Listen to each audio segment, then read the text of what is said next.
A very good morning to all of you. Today I am going to take a physiology portion, that is the site of photosynthesis.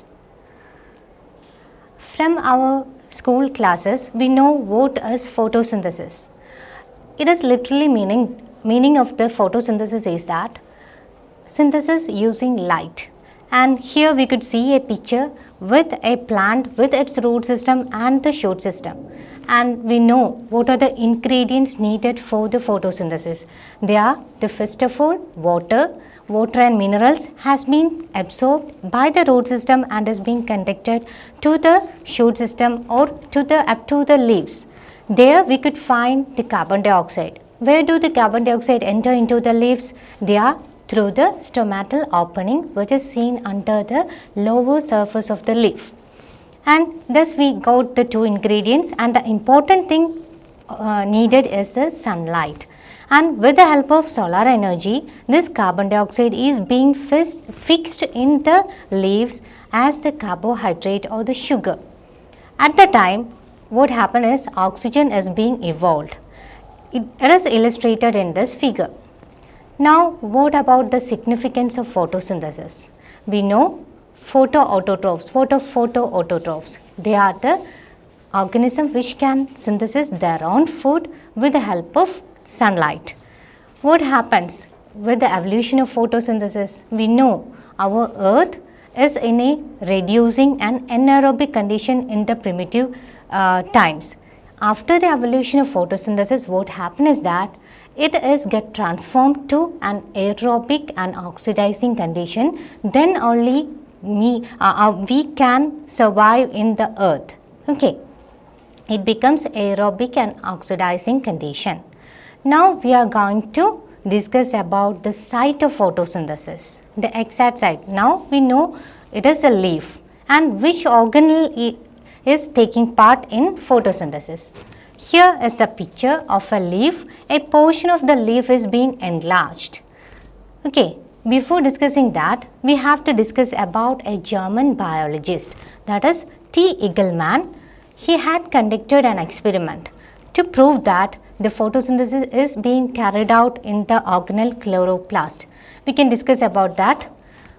It was in 1881. He had conducted an experiment. He had used the Spirogera. It is a green algae, and it has the chloroplast which is spiral shaped.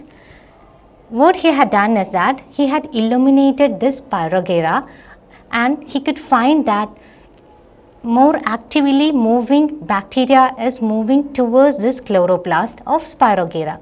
Why so?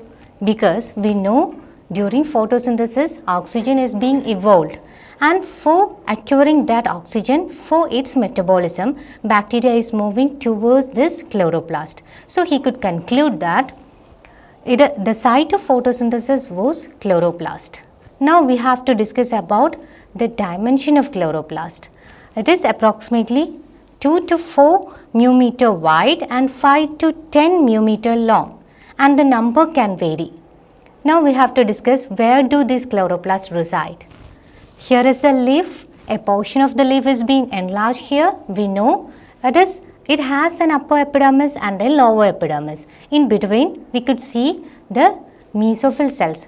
Definitely mesophyll cells are the modified parenchyma cells, and we could see the green dots. They are definitely the chloroplast. One of the palisade tissue is being enlarged here, and we can see numerous lens-shaped structures. They are definitely the chloroplast, and we already discussed that its number can vary from 20 to 40 per cell.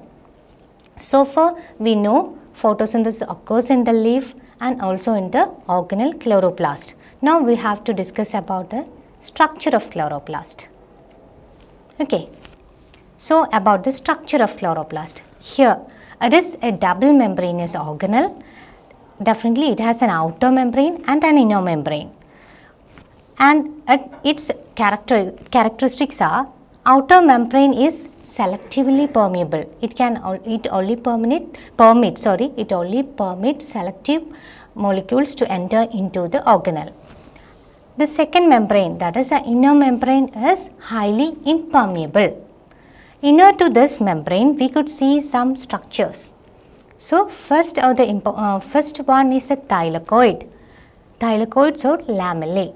What are thylakoids? They are the extensive system of internal membranes, and to this membrane there the chlorophyll molecules can reside. Okay, and since chlorophyll molecule is being residing on the thylakoid, we can conclude that there occurs the light reaction of photosynthesis. Next to thylakoid, what comes? Beyond the thylakoid, we could see the stromal region. Stromal region, we can see the water soluble enzymes needed for the photosynthesis. Then the next part is the grana lamella or grana thylakoid. What is grana lamella? These thylakoids can be considered as the pigmented sacs or closed pigmented sacs. If it is packed one above the other, it can be termed as grana or granum, and it can also be termed as grana lamella or grana thylakoids. Next to that is the stroma lamella. What is the difference between grana lamella and stroma lamella? That is, in case of stroma lamella, we couldn't see the stocking of thylakoid membranes. It is only simply membrane, and it is being connected with the thylakoids. And the third term we have to familiarize is the intergranal thylakoids or fret membrane. The term itself means that intergranal means we have studied about the grana. They are the stalks of thylakoids, and if it is being connected by a membrane, we could call as intergranal thylakoid, okay, or fret membrane. So far we have come across the structure of chloroplast. Now what we have to learn is about what are the things which is included inside the chloroplast, the organelle chloroplast. So definitely we know it has DNA or the genetic material. Then what all things? The ribosomes, which is necessary for the synthesis of all the enzymes or proteins necessary for the photosynthesis. Okay. Here is a picture showing that evolution of eukaryotic plant cell. That shows that the green structure with the genetic material is in fact a prokaryotic cyanobacteria. It is being invaded into a normal cell, that is by endosymbiont. Act as an endosymbiont. It function as a it takes parts the function of a chloroplast and get transformed into a eukaryotic plant cell. So we can say that in a eukaryotic plant cell, the chloroplast is definitely originated from a prokaryotic cyanobacteria. What are the proof we can provide for that? The two things that are, one is its genetic material similar to that of prokaryote, and the second one is the presence of ribosomes similar to that of prokaryotic ribosomes. So the other thing we have to mention is that this genetic material of chloroplast have around 60 to 200 genes. They are meant for the synthesis of proteins needed for what? Photosynthesis. The other proteins needed for carrying out the photosynthesis is synthesized from the nuclear genome of the eukaryotic cell and is being transported from the nucleus towards through the cytoplasm towards the chloroplast with specific transport mechanisms. Then another term we have to familiarize is that agranal chloroplast. What does it mean by agranal? The term defines that agranal. Now we know what is grana. Agranal means without grana, without stalked membranes. Such chloroplast can be called as agranal chloroplast. So we have come across the site of photosynthesis. Now we know it is the leaf. Then we know the organelle which take part in photosynthesis, that is chloroplast, and now we have to study about the pigment which is being involved in photosynthesis. Okay, so about the pigments. First of all, what is pigments? Pigments are the compounds which is colored in appearance, which can absorb a particular wavelength of light from the visible spectrum. From the lower classes we know why we should identify leaves in green color.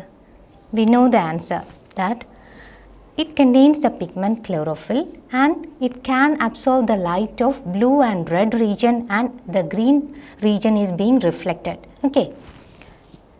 Now, about the photosynthetic pigments, it can be divided into two. One is the principal pigment and the second is the accessory pigment. Principal pigment comprises of chlorophyll A and the accessory pigment comprises of chlorophyll B and carotenoids. So, we can study about each pigments. First is the principal pigment chlorophyll A. So, now it is the structure of chlorophyll A molecule and it has a porphyrin ring with a phytol tail. Each have its own functions. This porphyrin ring is internally composed of again 4 rings. 4 pyrrole rings are there. It can be marked as 1, 2, 3 and 4. Okay. At the center we could see a magnesium atom. The whole structure function as light harvesting or light absorbing unit. Then what about the tail? It is hydrophobic. What is its function? First, in the earlier slide we have mentioned about the position of chlorophyll molecule, that is in the thylakoid membrane. We know membranes are hydrophobic, phospholipid membranes are there. So, in order to hold this chlorophyll molecule onto the membrane or into the membrane, there needs a hydrophobic region. So, this tail is definitely taking part that role. Okay. Then, what is now we know about the structure of chlorophyll A. Then how does differ from A and B? Chlorophyll A and B, how they differ? It is on the second ring. Second ring, we could see a CH3 group in the chlorophyll A, which is replaced by a CHO group in case of chlorophyll B. The other chlorophyll molecules are B, C, D and bacteriochlorophyll. Now, we could discuss about the second pigment, that is the carotenoids, which is again divided into two. They are the carotenes and xanthophylls. Now, what are carotenes? Carotenes are the linear system of conjugated double bonds. Here we could see the structure, linear system of conjugated double bonds. And what about the absorption spectrum? Here the pigment can absorb blue and green region and the emitted portion is yellow, orange and red. That's why we could see them in the orange color. Okay. And the different examples we could notice are alpha, beta, gamma and delta carotenoids. And we know beta carotene when get hydrolyzed, it can give rise to what? Vitamin A. Then the next one is the xanthophyll. Compared to carotenoids, xanthophyll are much abundant. Okay. Then what is the difference between xanthophyll and carotenoid? Because of the presence of oxygen. Then the next examples for xanthophylls are, it can be seen in ficosanthin, lutein are examples of xanthophyle. And here the picture represents the autumn leaves. Why it can be seen in red colored? Because of the presence of lutein. So, we have completed the pigments such as chlorophyll, carotenoids, which include carotenes and xanthophyle. The next one is Phycobalance. Here I have mentioned about the functions of carotenes, which could be discussed later. Then Phycobalance. What are Phycobalance? They are the red and blue accessory pigments. It also includes two types. They are the phycoerythrines and phycocyanins. Phycoerythrines are the red colored pigments and the phycocyanin are the blue colored pigment. How do they differ from the earlier one? How do these phycobalance differ from chlorophylls and carotenoids? Because they are water soluble. Phycobalance are water soluble and it has structure similarity with chlorophyll, but the one difference is that it has also the porphyrin ring. Tetrapyrrole ring is there, but it was not represented in the ring form, but they are arranged linearly. And another important difference is that it doesn't have a magnesium atom. Okay. Next, coming to the pigment systems or the reaction centers. So, we have come across the organelle, the site of photosynthesis, chloroplast, its structure, then about the internal genetic materials and the enzymes involved in photosynthesis and different pigments. Now, we have to discuss about the reaction center for photosynthesis. So, what are condosomes or photosynthetic unit? They include about hundreds of chlorophyll molecules. Even though hundreds of chlorophyll molecules are residing there, only a single chlorophyll molecule can take part in the photosynthetic reaction, and that can be termed as a reaction center chlorophyll. Okay. Here is a picture. We could clearly see the reaction center. It is a chlorophyll molecule, and definitely it is a chlorophyll A molecule. And all others are the accessory molecules or accessory pigments, which include chlorophyll B, carotenoids. What is its function? Accessory. It can harvest the light energy, and it is being transmitted through the different pigments to the reaction center, and only the center, reaction center chlorophyll A is taking part in the photosynthetic process. Okay, this transmission is by resonance. Now, here we could see that how many chlorophyll molecules are involved in the condosomes. Around 200 to 400 chlorophyll molecules are being there, and the wavelength, which wavelength is absorbing? It is around 400 to 500 nanometer. Okay. Next, we can discuss about the pigment systems. Now, we have completed the reaction center or condosome. Next is the type of reaction centers. Mainly 3 types of reaction centers are there. The first one is a pigment system 1, and second pigment system 2, and the third one is the bacteriochlorophyll. Then what are the difference between that? These green molecules are definitely the chlorophyll molecules, but they are acting as accessory molecules, and the center one, the yellow one which is marked yellow, is the reaction center chlorophyll A molecule. Why it is termed as P700? Because this chlorophyll A molecule can absorb a wavelength of 700 nanometer. So, it is termed as P700. And all others can be termed as an antenna molecule. So, we have to memorize that pigment system 1 has the reaction center P700. So, coming to the next pigment system 2. Here there is a change. The reaction center has changed to P680. Why? Because that chlorophyll molecule, that is chlorophyll A, in the pigment system 2 can absorb a wavelength of 680 nanometer. That's why it is called as P680. In the third case, in the bacteriochlorophyll, we could see P870 because that chlorophyll A molecule can absorb the wavelength of 870 nanometer. Now, the next thing is light harvesting pigment molecules. So, all think together. We can divide it into 2 groups. One is the core molecule. What is core molecule? Molecules and antenna molecules. Now, we know what is reaction center.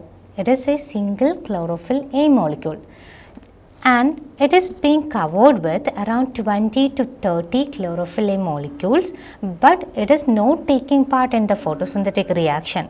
Such molecules can be termed as a core molecules. Okay. This is the reaction center P680, and it is being surrounded with 20 to 30 chlorophyll molecules, and it is termed as a core molecule. And beyond that, we could see the accessory pigments. It include chlorophyll A, chlorophyll B and carotenoids. They act as the antenna molecules, or they are the accessory molecules. Its main function is to harvest the light energy and transmit it into the reaction center through resonance. Okay. Next, coming to the reaction, that is photosynthesis. It is a redox reaction. It has two parts depending upon whether it need light or not. So, it can be divided into two. One is light dependent reaction, the other is a light independent reaction. Now, we know the structure of chloroplast and the thylakoid. Where do this pigment chlorophyll reside? And it is in the thylakoid. And the light reaction occurs in the thylakoid, and during the light reaction what occurs?